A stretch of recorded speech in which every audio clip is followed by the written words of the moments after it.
तकरीर लाइ सर कजे थो सिंधी हारी तहरीक जे मरकज़ी सदर डॉक्टर दिलदार लवारी साहब जन खे त पाण अची तकरीर कनि। डॉक्टर दिलदार लवारी साहब।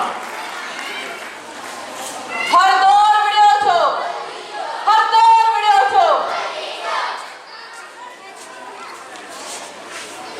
पतंग जाई पाण खे राजी आग बुझाए बचण घणा बचाया तो बचण के बचाए वाकुफ़ थी विसाए आमदनी जे आम खे। स्टेज ते वेठल मान वारी अदी सिंधियाणी तहरीक जी चूंडियल सदर अदी सुबानी डायरी साहिबा, दादा कादर राणो साहिब, सिराइकी पार्टी जा मेहमान, स्टेज ते वेठल भेनरूं ऐं भाइरूं, पिंडाल में वेठल सिंधियाणी तहरीक जो सर्वे जे भेनरूं, जिए सिंध, जिए सिंधियाणी, जिए पंहिंजे हक़ पर जदोजहद। अॼु ही शानदार कॉन्फ्रेंस करण ते सिंधियाणी तहरीक जे भेनरुनि खे मुबारकबाद पेश कयूं था ऐं उन सां गॾु नई चूंडिजी आयल सिंधियाणी तहरीक जे उहिदेदारनि खे पिणु मुबारकबाद पेश कयूं था ऐं इहा उमेदु कयूं था त सिंधियाणी तहरीक खे सिंध में मुनज़म करण जे लाइ ही पंहिंजी जदोजहद जारी रखंदियूं, अॻु खां वधीक जदोजहद कंदियूं ऐं सिंधी औरत खे मुनज़म करे सिंध जे छुटकारे जे लाइ जदोजहद में अॻुभरो कंदियूं। अदी ज़ाहिदा शेख जो ॾियारे जे हवाले सां अदी ज़ाहिदा शेख सरापा इनकलाब हुई, वो असांजी अॻुवान हुई, वो असांजी वॾी हुई, वो हर जाइ ते असांजी रहनुमाई कंदड़ हुई, पलीज साहब जी साथी हुई, इनकलाब में अॻुवानी वारो किरदार अदा कंदड़ बि हुई त कारकुन वारो किरदार अदा कंदड़ बि हुई। असां उनजे विछोड़े सां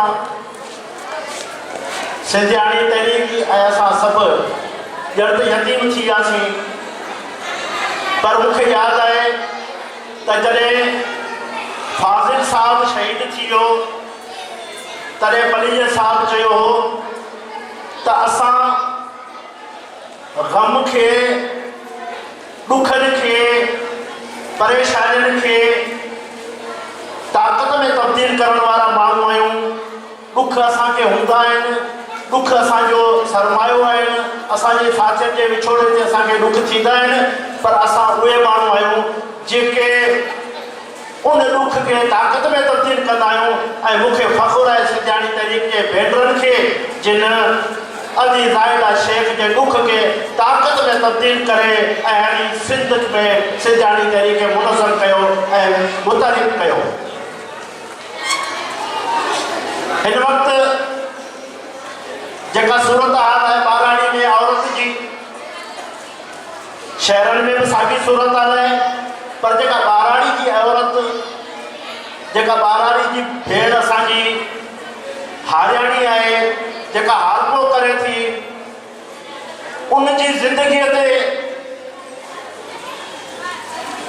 गहरो मुतालो कबो त हुनजी ज़िंदगी ॼण ॾुखनि जो हिकिड़ो वॾो सरमायो ऐं सेज आहे। वो सुबुह जो उथे थी, तकड़ तकड़ में ॿारनि लाइ, घर वारनि लाइ नाश्तो ठाहे थी ऐं उतां बनी ते पंहिंजो जेको पोखियल फ़सुल अथसि उनजी वार करे थी, उनखे उनजी झार अगले थी, उनखे लुणे थी, फुटियूं आहिनि त उनखे चूंडे थी, मिर्च आहिनि त उनखे चूंडे थी, सॼे ख़ानदान सां गॾु हू उते महिनत करे थी। पर जॾहिं साल में हिसाब किताब थो थिए त हुन औरत जॾहिं कुझु बि कोन्हे सवाइ ॾुखनि ऐं दर्दनि जे। हेॾी बहादुर औरत जेका सॼो साल पंहिंजे ख़ानदान लाइ कमाए थी, पर उनके ख़ानदान खे जेको अन्न वपाए थी उहो अन्न नथो मिले, जेका कपड़ा वपाए थी उनके कपिड़ो नसीब नथो थिए, मथां वरी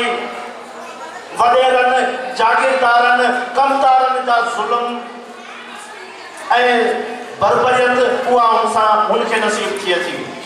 उहा औरत जेका पंहिंजो सभु कुझु इहो नसीब सम्झो वेठी आहे, ॿाराणी जी औरत और हारी औरत इहा सभु पंहिंजो नसीब सम्झो वेठी आहे। हू हाणे अहिड़े नसीब में फासी वई आहे त हू मां निकिरण बि कोन थी चाहे, हू निकिरण जो सोचे बि कोन थी।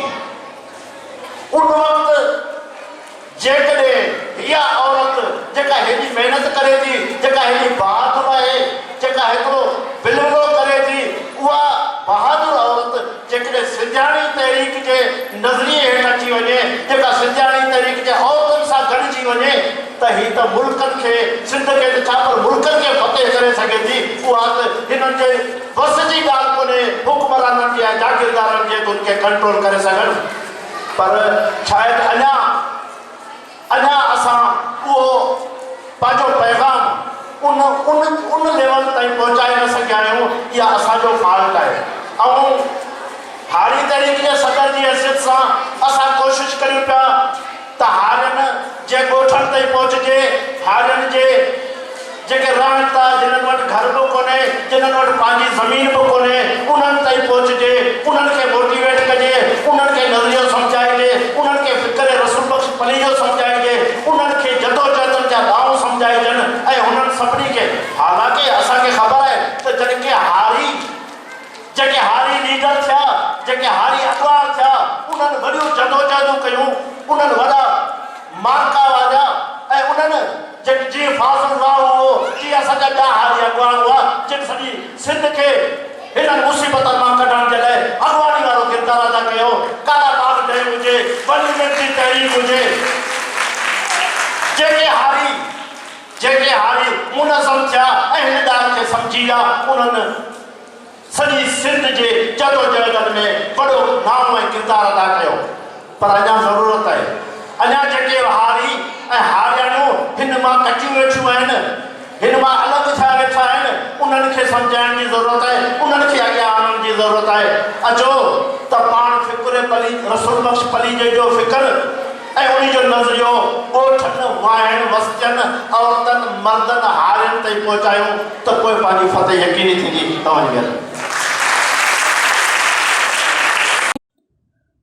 For more such updates, subscribe to our channel Tehreek Media and press the bell icon for free notification updates. And don't forget to like, comment and share.